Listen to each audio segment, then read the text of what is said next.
กรุงให้เอาแห้งไปขายมีอยู่มีกินแต่มันบ่มวนหัวใจแข่งขันงานใหญ่ดินรนแทบตายในแต่ละวันให้คืนเมืองมาบ้านเฮามาเบิ่งผู้เฒ่าเพิ่นของพาลูกหลานมีโอกาสกะวางแน่เด้อการงานคือทอดผู้ของทางอยู่บ้านนามากินกับข้าวลวกผักกับปนฝีมือแม่ไปวานแหหาอยู่หากินกับพี่พ่อไปอยู่เมืองใหญ่ภาคจำเก่าลืมแล้วไปนอคันยังคือพ่อให้เฝ้ากลับมาเวลายังมี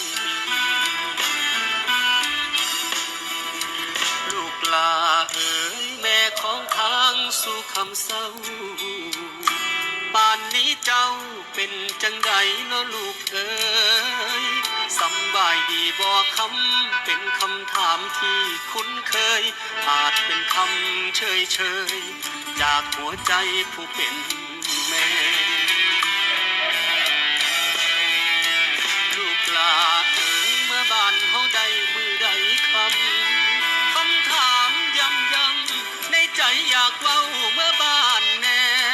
กลับมาเบิ่งหน้าเติมฮักเติมแห้งให้พ่อ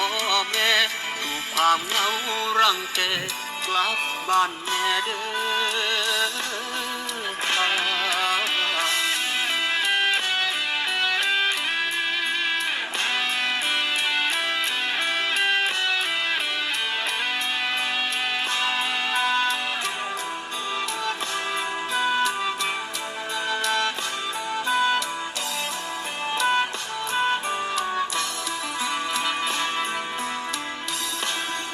ให้